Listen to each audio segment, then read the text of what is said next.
ये एक सिर कटे भूत की रियल स्टोरी है जिसे जिस किसी ने भी देखा डर के मारे कांपने लगा। दरअसल ये स्टोरी एक अंग्रेज के भूत की है जिसके जुल्मों से तंग आकर गांव के ही एक नवयुवक ने उसका सिर कुल्हाड़ी से काट डाला। कहा जाता है मरने के बाद उस अंग्रेज की आत्मा सिर कटे भूत के खौफनाक रूप में पूरे गांव में जगह जगह दिखाई देने लगी, जिसे देखते ही पूरे गांव में दहशत सी फैल जाती थी। लोग उसको देखकर चीखने चिल्लाने लगते थे। गांव वाले उस सिर कटे भूत से भयभीत होकर अपनी खिड़की दरवाजे बंद करके घरों में रहने लगे थे।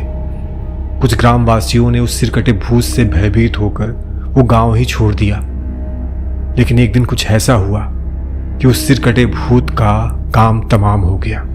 जी हाँ, हम उस समय की बात कर रहे हैं जब हमारे देश में अंग्रेजों का शासनकाल था।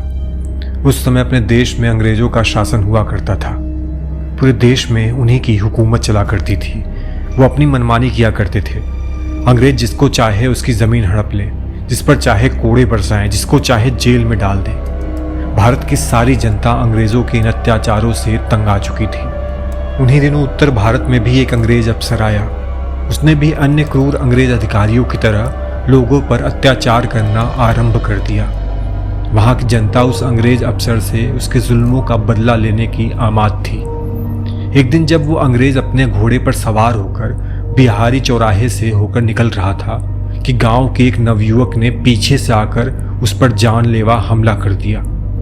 उस नवयुवक के हाथ में उस समय कुल्हाड़ी थी। उसने अपनी कुल्हाड़ी से ही उस अंग्रेज का सिर धड़ से अलग कर दिया था। जिस किसी ने भी यह दृश्य देखा सन्न रह गया। सभी लोग उस नवयुवक की हिम्मत देखकर दंग रह गए। गांव वालों ने राहत की सांस ली। ग्रामवासियों ने सोचा कि चलो अच्छा हुआ वो जुल्मी अंग्रेज अफसर मारा गया। लेकिन उन गांव वालों के सुख शांति के दिन अधिक दिनों तक नहीं चल सके। थोड़े ही दिनों में गांव में एक नई मुसीबत ने जन्म ले लिया। एक दिन की बात है जब गांव के बल्लन चाचा अपने खेत से वापस घर लौट रहे थे तो उन्होंने रास्ते में गांव के पीपल के पेड़ पर कुछ लटका हुआ देखा। पीपल के पेड़ पर कोई चीज लटकती हुई देखकर उनकी जिज्ञासा बढ़ गई। उन्होंने सोचा कि आखिर वो चीज क्या है जो इस पीपल के पेड़ पर लटकी हुई है। बस यही जानने के लिए वो पीपल के पेड़ की ओर आगे बढ़े। लेकिन जैसे ही उस पीपल के पेड़ के पास पहुंचे तो दंग रह गए। उन्होंने देखा कि पीपल के पेड़ पर उस अंग्रेज की खोपड़ी टंगी हुई थी जिसे उस नवयुवक ने बिहारी चौराहे पर कुल्हाड़ी से मार डाला था। ये समाचार पूरे गांव में आग की तरह फैल गया कि एक सिर कटा भूत गांव के पीपल के पेड़ पर देखा गया है। वो भूत उस अंग्रेज का है जिसको बिहारी चौराहे पर एक नवयुवक ने मौत के घाट उतार दिया था। लोगों के मन में तरह तरह की भ्रांतियां फैल गई। कुछ लोगों ने यह कहना शुरू किया कि मरने के बाद उस अंग्रेज को जमीन में दफनाने की बजाय आग में जला दिया गया था, जिसके कारण उसकी आत्मा भटक रही है। तो कुछ कहते कि अपनी हत्या का बदला लेने के लिए उस अंग्रेज का सिर कटा भूत अपने गांव में घूम रहा है। जितने मुंह उतनी बातें। लेकिन सच तो यही था कि लोग उस सिर कटे भूत से बहुत भयभीत हो गए थे, क्योंकि लोगों को इस बात का आभास हो गया था कि उनके गांव पर भूत का साया हो गया है।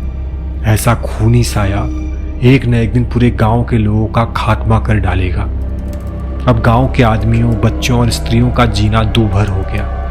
गांव वाले जिधर देखते उधर ही सिर कटा भूत नजर आने लगता था। सिर कटा भूत लोगों के पीछे पड़ जाता था। ऐसा लगता था कि वो सिर कटा भूत गांव के हर व्यक्ति का सिर धड़ से अलग कर देना चाहता है ताकि सारे ग्रामवासी भी उसकी तरह सिर कटे भूत की तरह भटके। उस सिर कटे भूत ने गांव में आतंक मचा रखा था।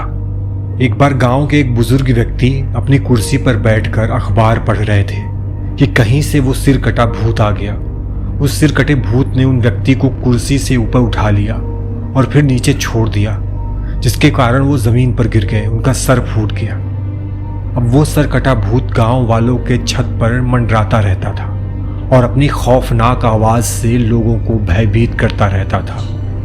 एक बार गांव के एक व्यक्ति अपनी छत पर किसी काम से चढ़े थे कि तभी कहीं से वो सर कटा भूत उनकी छत पर आ गया, जिसे देखकर वो डर के मारे चिल्लाते हुए इधर उधर भागने लगे।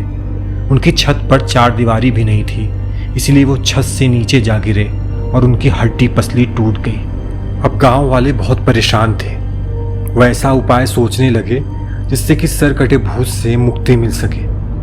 एक दिन तांत्रिक को गांव में बुलाया गया। उस तांत्रिक ने अपने तंत्र विद्या के बल पर उस सिर कटे भूत को बुला तो लिया, लेकिन वो उसका कुछ बिगाड़ नहीं पाया, बल्कि उस सिर कटे भूत ने अपना सिर तेजी से उस तांत्रिक के सर में टकराया, जिसके कारण वो तांत्रिक बेहोश हो गया। उसे किसी तरह होश में लाया गया। इतने दिन में लोगों ने उस सिर कटे भूत से संबंधित कुछ बातें जान ली थी, जैसे ये सिर कटा भूत उस व्यक्ति पर जरूर अटैक करता था जो काले रंग के कपड़े पहनता है। ऐसा लगता था कि उस अंग्रेज के भूत को काले रंग से सख्त नफरत थी। उस दिन गांव के एक लोहार ने उस सिर कटे भूत से मुक्ति पाने के लिए एक उपाय करने के बारे में सोचा। उसने अपनी योजना के अनुसार काले कपड़े पहन लिए, जिससे कि वो सिर कटे भूत को अपनी ओर आकर्षित कर सके। उसे ये विश्वास था काले रंग के कपड़े पहनकर छत पर बैठने से वो सिर कटा भूत उसकी छत पर अवश्य आएगा। उस लोहार का अनुमान सही निकला। थोड़ी देर में वो सिर कटा भूत खौफनाक आवाज निकालता हुआ उस लोहार की छत पर आ गया और उसे जान से मार डालने के लिए उस पर हमला करने लगा। लोहार अपनी छत से अपने घर के अंदर भागा। लोहार के घर के अंदर भागते ही वो सिर कटा भूत भी उसके पीछे भागा। लोहार अपने घर में उस स्थान पर पहुंच गया जहां पर लोहे की भट्टी जल रही थी। जैसे ही वो सिर कटा भूत लोहे की भट्टी वाले स्थान पर आया, तुरंत तब उसने हिमालय के एक तांत्रिक द्वारा दी गई पुड़िया उस भट्टी में डाल दी। उस पुड़िया के आग में डालते ही एक भयंकर विस्फोट हुआ। लोहार की भट्टी से आग की ज्वाला चारों ओर फैल गई, जिससे वो सिर कटे भूत का सिर उस आग में जलने लगा और देखते ही देखते सिर कटे भूत की खोपड़ी राख में बदल गई।